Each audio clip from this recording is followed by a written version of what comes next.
Bye, Catch Doug. Okay. Hey, Lisa. Hey, Dewey. How are you? You're back in. I'm good. You're back in your native habitat there. I am sitting courtside, trying to keep distance between me and people because I'm still just had a heart attack. I'm still diabetic. I'm still all those things that wouldn't make it good if I were to catch any of this stuff. So.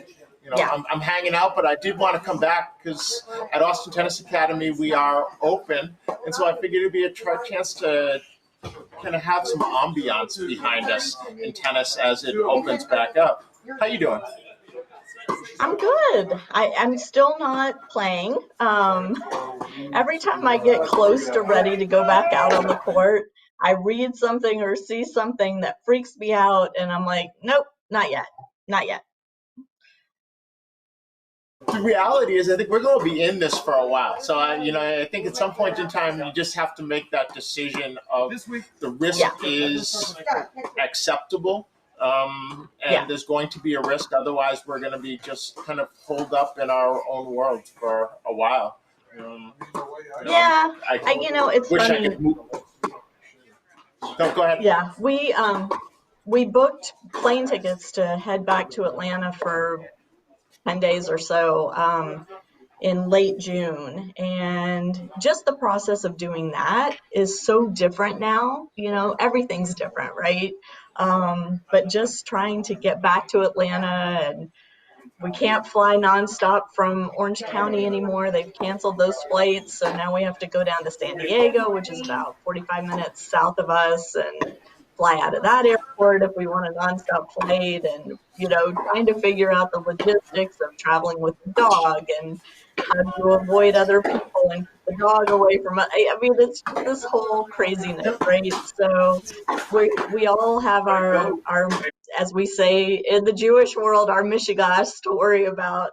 For me, like I said, the tennis, I'm just not ready yet, and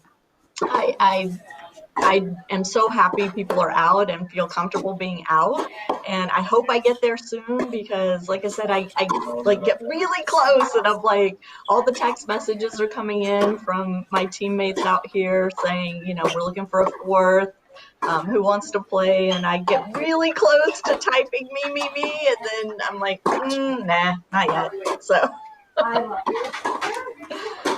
Well, I hope that the people that are around you and that you feel comfortable, sooner rather than later. Because one thing that I'm finding for myself is the longer I stay secluded, the more I feel like I'm going to need to be secluded until this is absolutely all over. And I'm not sure as it's ever going to be all over. It's going to mutate into something which is more manageable, but there's still going to be some risk, just as there is with the flu that we see now is a progression from the 1917, 1918 pandemic, and it just kind of became a little bit different strain, but it's still around with us, and it still kills all kinds of people every year. Right. I just don't want it to be one of mine. So yeah, exactly. We do have a slightly new normal. Yeah. Well, I was going to say, we're going to talk about summer and what's happening in tennis with summer upon us now. A lot of areas, school is finished for the year. Memorial Day marked the end of the school year. I know here in California, I think they've got this week of school and maybe one more week before the kids are officially done with school for the summer. But I'm seeing all sorts of emails and social media posts about summer camps and UTR events popping up and all types of opportunities for our kids to be back on the court. So obviously y'all are back in session at ATA. What's on the agenda for the summer for you guys? Well, we're not having camps. As a matter of fact, we interviewed our CEO, Jack Newman, who may walk by here at any moment in time, and I'll bring him in to speak specifically. But we recorded a little video talking about what is going on here this summer, and it doesn't include summer camps, and I'm not sure if we have that where we can play it, but if we do, now would probably be a great time. We've got COVID-19 still out there. There's a virus that's existing. We want to not get the virus, and we don't want to spread the virus. So that's the challenge, right? We're going to try to operate in a way that doesn't allow those two things to happen or minimizes the chances of those two things happening. I think it's the same concerns that everybody faces. You know, they want their kids to be safe. They want their kids to wash their hands. They want their kids to, you know, not be coughed on or sneezed on. And, you know, by the way that we're trying to organize things, we're trying to minimize that. You know, tennis court's 78 feet long, so there's a lot of space between people on a tennis court. So I think that this isn't a dining hall. This isn't a enclosed environment. There's less risk of getting virus when, you know, the virus has a hard time finding you, which is what we're trying to do with the 78 feet of the tennis court. Following the CDC guidelines, creating social distance, doing extra cleaning, providing as safe an environment as we possibly can is the #1 goal for the summer, just as it has been since we reopened. We're trying to do the best job we can to create a safe environment, to create an environment where kids can get better and they can maximize their improvement over the summer. Great stuff. I mean, makes sense. Yeah. Right. So what's it look like in terms of?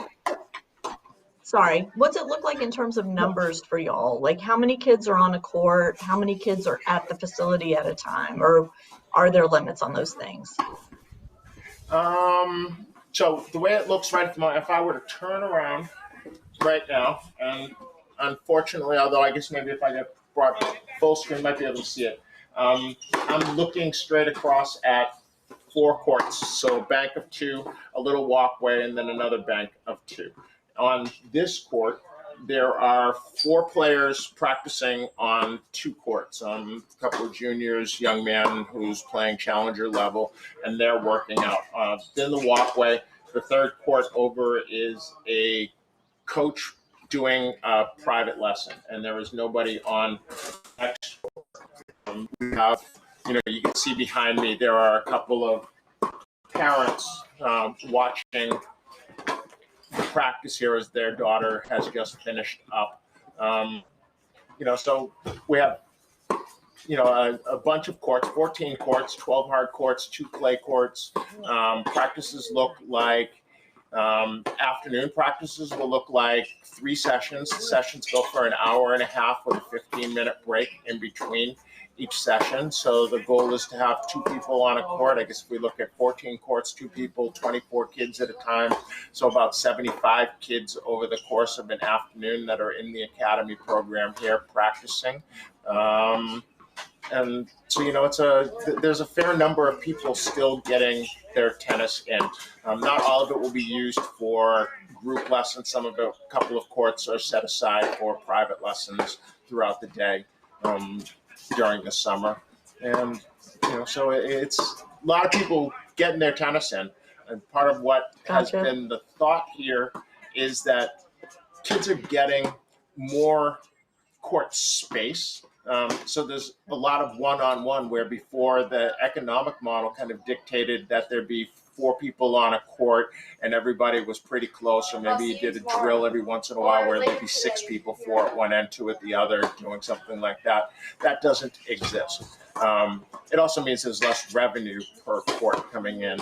And so trying to balance out, well, so maybe they're getting a little bit less court time to accommodate everybody, but the quality of the court time, because they're getting the full movement throughout the court, getting to hit more balls and never waiting for their turn to hit.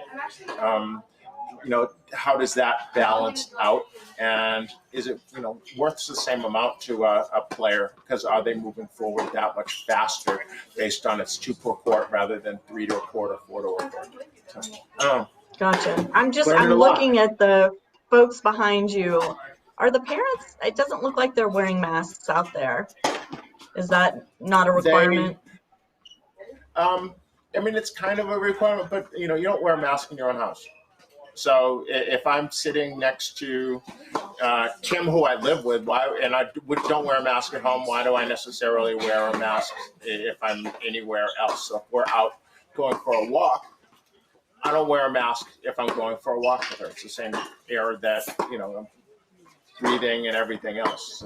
So then there's that question of, well, if you are with other people, and some of the things we're trying to get figured out. We started out with a thing of there were no parents sitting courtside at all. That you just say the kids were allowed to come, and that was it. The challenge is certainly the kids, more so than the adults. They want to congregate, they want to hang out right next to each other. Keeping them apart when they're on site and there's not a specific program that they're in it's a challenge. I'm not gonna lie about it. That it's the thing that concerns me the most is that they have this sense of they're somewhat immune, and to a large degree they are immune. While there's young kids are now getting this strange respiratory thing and multiple organ thing, that the kids that are here, the teenagers have largely remained where they're not getting severe coronavirus. They're catching it. They might be asymptomatic. They're able to pass it on, and that's the big challenge, right? Who do they bring it? Who do they bring it to? And this is the longest I've just hung out here. Well, that's what I was getting ready to ask you is, for now that the kids are out of school, they need a place to hang out, but is the tennis club the right place for them to be hanging out? In my opinion, it's as safe as anywhere. I guess they're better off hanging out in an outdoor space where they've got, room for the virus to dissipate if somebody does sneeze or cough. But at the same time, I don't know. I have really mixed feelings about that. And I suspect that's one of the challenges for facilities around the country as they're figuring out what summer is going to look like for them. Because the typical tennis camp in the summer is the parents drop the kids off at 9 a.m. and they pick them up at 5 p.m. Kids are there all day. They're not necessarily on court. There may be a pool, there may be a ping pong table, there may be all of those things. Here there's not indoor hangout space. If they're hanging out, they are hanging out outdoors. There are many indoor spaces because we actually have an accredited private school here. So there's classrooms, multiple classrooms on the facility. There's an indoor gym, but they're not at this point in time. Actually, even last summer, they're not supposed to be hanging out in the fitness center, and the classrooms aren't open for them to just hang out in. So if they're here, they're off for a walk in the woods or something like that. They're not just hanging out indoors. But what are you hearing from? I was going to say, what are you hearing from your colleagues around the country, around the world, in terms of what they're doing for summer? Camps. It is. I think it is. But do they look like what yours looks like? No. I would say a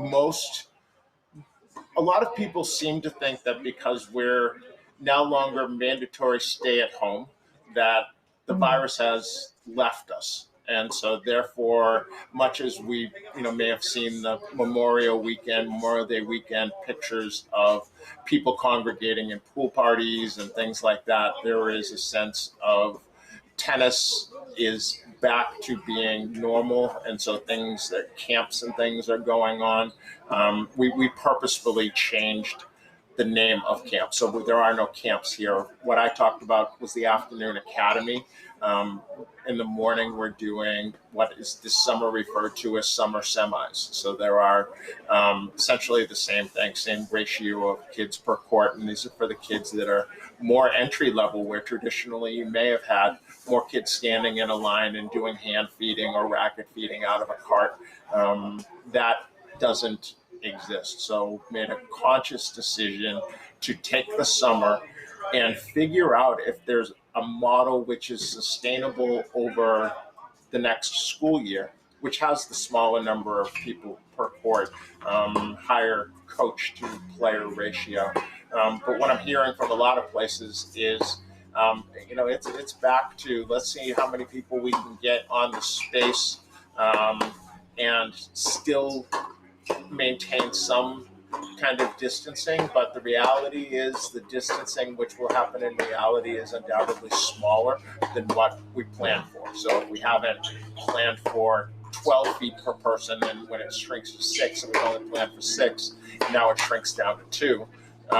Right. We're not doing our part. But I think most of tennis is actually in the United States. So internationally, it's a different story, because there are still places where, they haven't started letting players back in the country. The mandates are pretty strong, of how they're going about opening back up. It's just, here. Well, and we're seeing new mentality hot spots crop up, right? South America's and Central America are in trouble right now. And there's a lot of tennis that happens in those South American and Central American countries. And, they're seeing a huge surge in cases right now. So it's, this is going to be one of those summers, I think, it's going to be unique. From an economic standpoint, I guess you guys are positioned well that for whatever reason, and I don't know what the books look like at ATA, but y'all are able to reduce the number of players per court, which reduces the profit margin. I mean, let's be real. The way tennis instruction is profitable is to cram as many players on a court with one coach as possible, right? And that just really isn't feasible right now. And so these camps, these facilities, these coaches are working under a very different economic model than they're used to. And that presents a huge challenge. How do you stay open, if you're losing money by being out on the court, or if you're not making enough to cover your costs?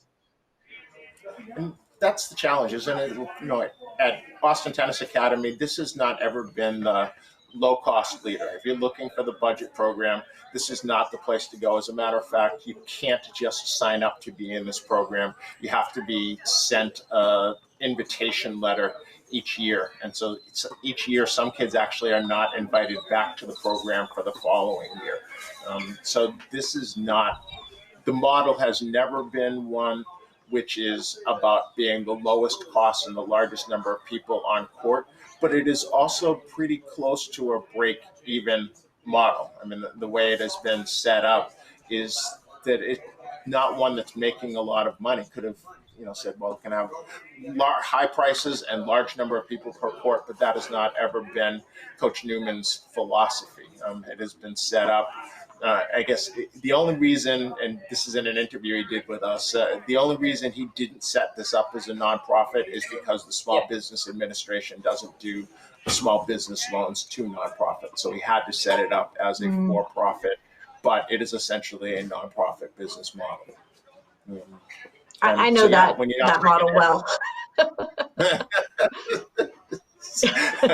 Unfortunately, I learned too much about it too. Not because of the Small Business Administration, just because of learning to be an entrepreneur over time.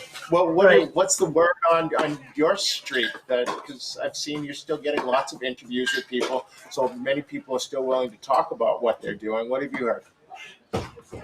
Well, I mean, same that you're hearing is, everybody seems to be open back up. There are, like I said, junior events happening.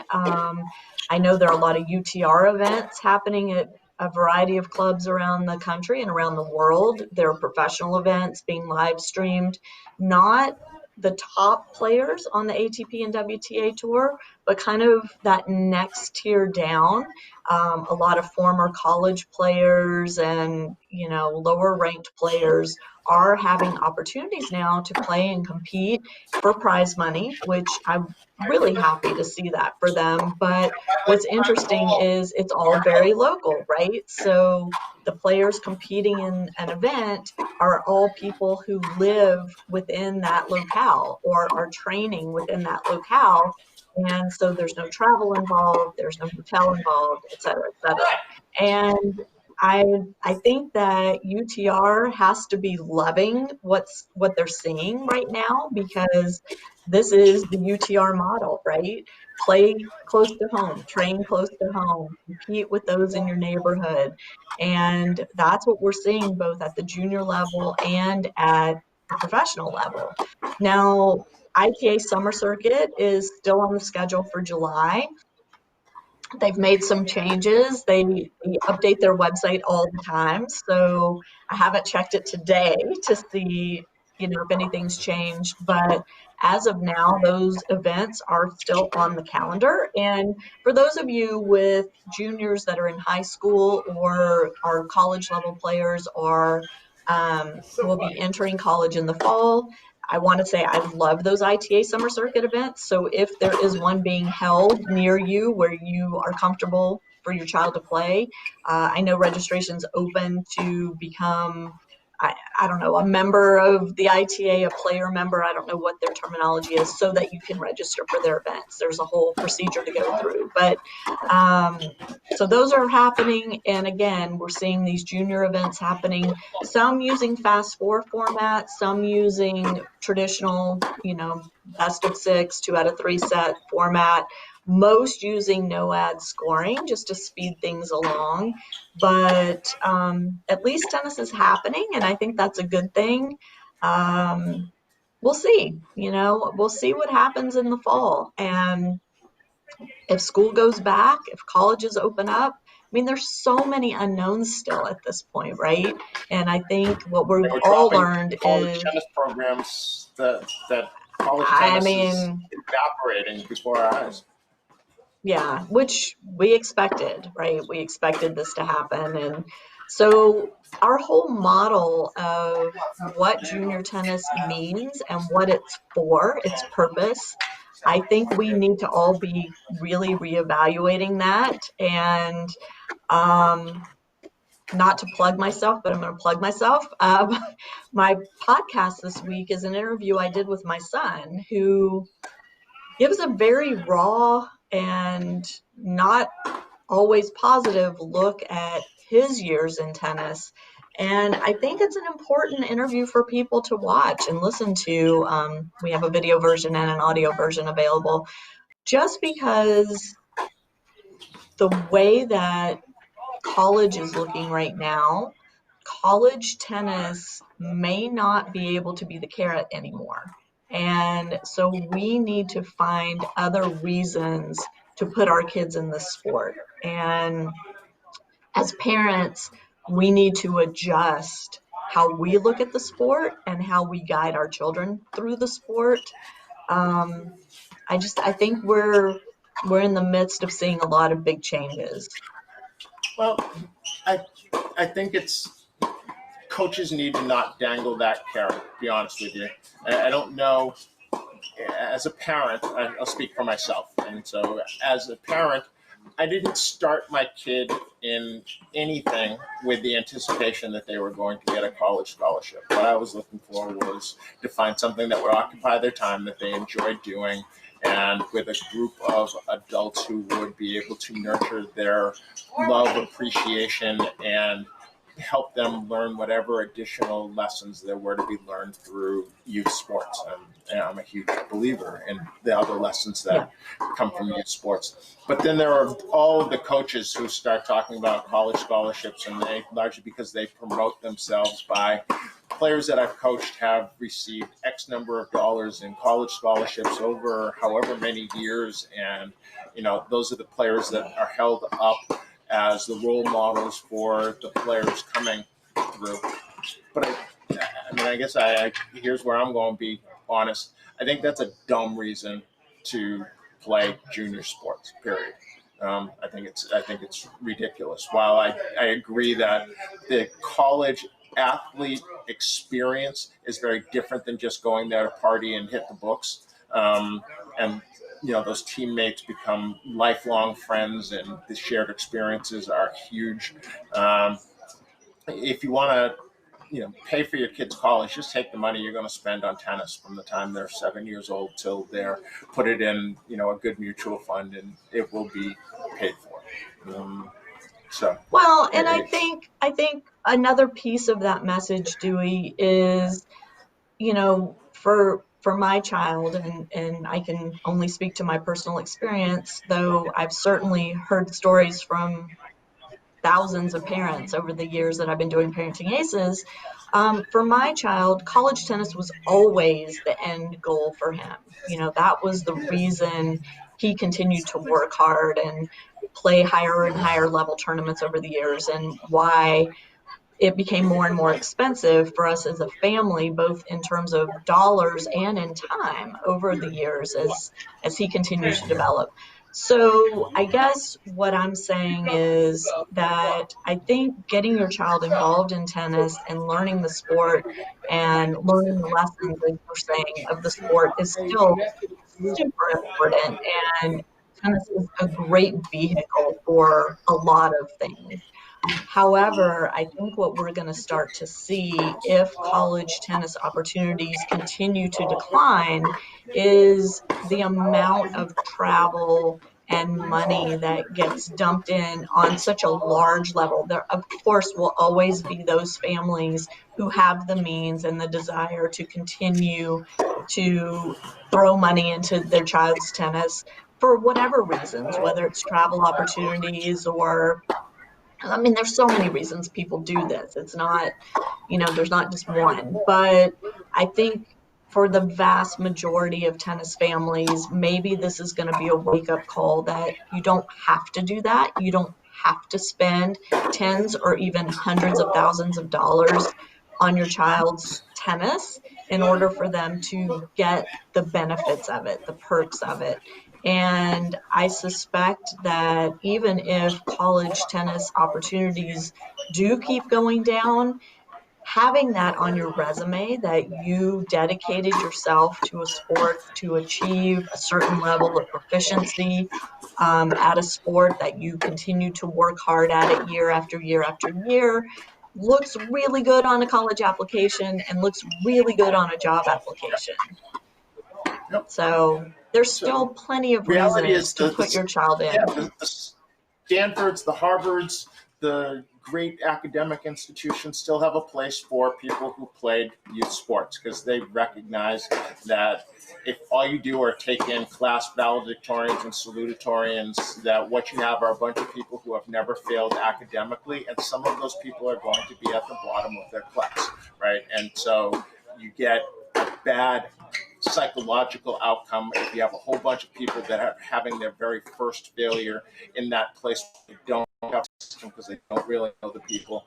They have freedom that they've never had before, and there's a lot of bad outcomes. So what they do is they make a place for athletes who recognize that I've lost a football game, I've lost a tennis tournament, I've lost all of those things, and then they provide within the culture of the university those people who are resilient by having faced those things before, and then those that have not had failure before can look and see, oh wow, people get past that. They're there, and so there's tons and tons and tons of reasons. And the reality is, tennis is a low-level sport in the U.S., where in many other countries it is in the top 2 or 3 sports, and they don't point towards college. From a very early age. Those that come take U.S. college scholarships are the ones that were not good enough to make it to the pro level. So, it's a fallback kind of thing. And looking at the pro rankings, they seem to be doing better in many cases than how we're doing. So, I don't know.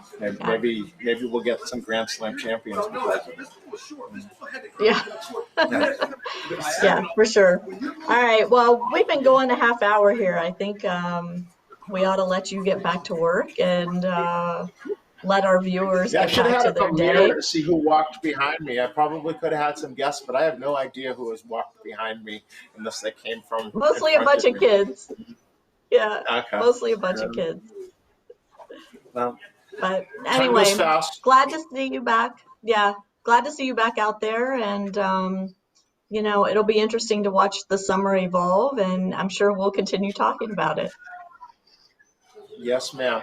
Have a great week, and I hope that somebody will get out and play singles with you, because I think doubles might be your scary bugaboo at the moment with that many people. It And maybe is. somebody will get out and I had one of the kids hit with me, actually, the young lady whose parents had been sitting behind me.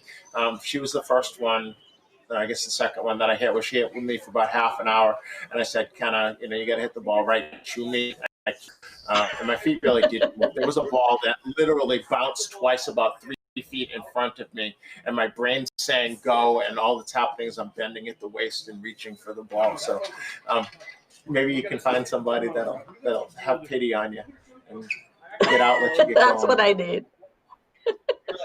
Well, have a great week, Dewey, and we'll see y'all next Wednesday. Okay. Talk to you later. Okay. Bye. If I come here and go over here, that's what? Close. That's close.